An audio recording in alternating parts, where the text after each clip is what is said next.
امریکی وزیر خزانہ اسکاٹ بیسنٹ کی عالمی منڈی میں تیل کی قیمتوں میں نمایاں کمی کی پیش گوئی، کہا کہ جنگ کے بعد توانائی کی قیمتیں کم سطح پر آ جانی چاہیے۔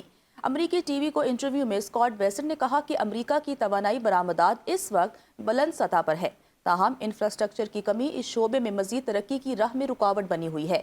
امریکہ توانائی کی عالمی منڈی میں ایک بڑا فاتح بن کر سامنے آ رہا ہے۔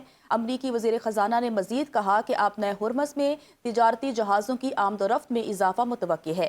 ایران کو جہازوں سے ٹول وصول کرنے کی کاوشوں سے خاطر خواہ فائدہ حاصل نہیں ہو رہا۔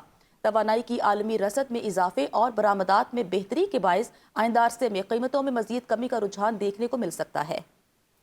ٹرمپ کا غیر متعلقہ ممالک کے لیے آبنائے ہرمز کھولنے کا اعلان۔ ٹروتھ سوشل پر اپنی ایک پوسٹ میں امریکی صدر نے کہا کہ آبنائے ہرمز میں پھنسے غیر متعلقہ ممالک کے جہازوں کو نکالنے کے لیے ایک اہم انسانی ہمدردی پر مبنی آپریشن شروع کیا جا رہا ہے۔ صدر نے اپنے بیان میں کہا کہ دنیا بھر کے متعدد ممالک جو مشرق وسطیٰ میں جاری تنازع کا حصہ نہیں، انہوں نے امریکہ سے مدد طلب کی ہے تاکہ ان کے جہازوں کو آبنائے ہرمز سے بحفاظت نکالا جا سکے۔ انہوں نے کہا کہ یہ جہاز مکمل طور پر غیر جانبدار ہیں اور موجودہ صورتحال میں محض حالات کا شکار بنے ہوئے ہیں۔ ڈونلڈ ٹرمپ کے مطابق پروجیکٹ فریڈم کے نام سے یہ آپریشن آج صبح شروع کیا جائے گا۔ امریکی نمائندے جہازوں اور عملے کو محفوظ راستہ فراہم کریں گے تاکہ وہ آزادانہ طور پر اپنی تجارتی سرگرمیاں جاری رکھ سکیں۔